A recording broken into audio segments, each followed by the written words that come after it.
Hi, good morning. Sundaram here. Well, I thought I will speak about the emails. Emails are actually a very important part of our communication today. A lot of people have spoken about emails. One important thing that I read recently that the first 1 hour of your day, when you are starting your day, you run through your email, but you don't reply to your email. This is a very critical piece of advice, I should say. But I saw that I went through this, but somehow I have not put it in practice. And you know what happened? I'll tell you. Yesterday I was reading a mail, and I have the urge to reply. You get that kind of urge sometimes. The moment you see a email and say, "Wow, this is what this person is saying. Let me show what I can tell now. Okay, please wait for my reply."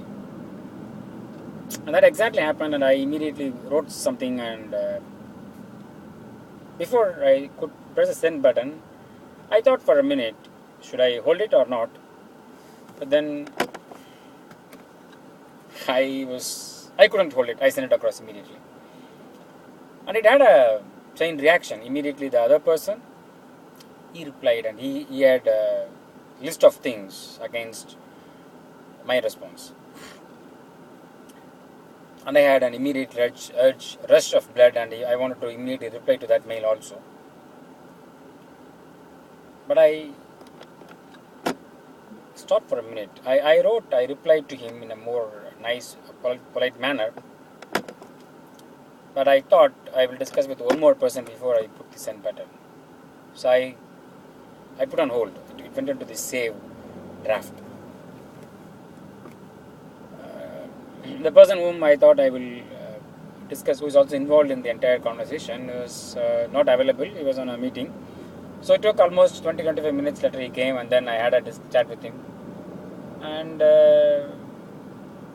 then suddenly it struck me that why can't I just call this person and explain rather than sending a mail? So I took the number from my friend, my colleague. I called this person, and you will not believe there was no issue at all. The wordings that appeared in my email and the wordings that appeared in his email were our interpretation. Because the conversation, we are not talking to each other. We are trying to write. And when we write something, obviously, human mind has got multiple ways of handling a sentence.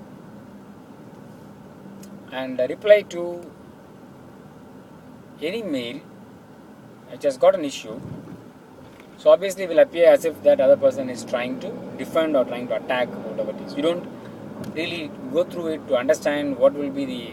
So there is always a chance of something going wrong in an email. So I just called him and spoke to him. We had a chat about. I thought initially I just want to speak to him and explain. So I thought maybe it will take a few minutes. But then we ended up chatting for almost 30 minutes, discussing about everything, including variance, weather, to driving conditions, the market, and finally we ended up being on the same side. And then I sent a mail to him with all whatever we discussed, and I said, with one line, I said the mail was not meant to hurt anyone, and I apologized for it. And he replied saying that apologies on record, we already discussed, and matter is closed. So what I realized in the entire process is that wherever possible, if you can talk to the person personally, and that solves the problem much more than writing whatever you want to write, however polite you write, for even 10 sentences, 20 sentences, or even one sentence. It's not going to. It may not really. I'm not saying that it is not going to. Yeah, I'm sorry for that. I'm saying it may not really help to solve an issue. Conversation is much better. Telephonic conversation is much easier route to solve conflicts. And this is not the first time that I realized it. It is actually even in the past. I had a colleague who had this habit. He has got a prejudice towards me and my conversations, and my email conversations. So I decided that I will not write mail to him. I'll write a mail to him only after speaking to him personally. So anything that comes up, anything that he writes, I speak to him personally, explain the situation, solve the matter, and then put the mail for what we have discussed. So that it is on record that we have discussed and finalized it. At the same time, it doesn't trigger another conflict. So what I want to say as today's learning or whatever it is which I want to carry and want to do and implement in every aspect is this: that wherever possible, talk. Telephonic conversation is a much easier route to resolve conflicts than email. Email is to record what you have discussed. One line or two line or a few lines of email after the discussion is much better than an email that is sent as a reply to some other email. That's going to only create a chain of emails.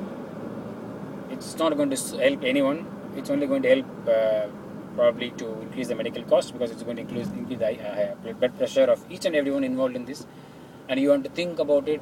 Probably you keep writing something, so it's not really going to help. In my opinion, call. The moment you find a mail that's making you an urge to reply, hold the urge. Call the person. Thank you.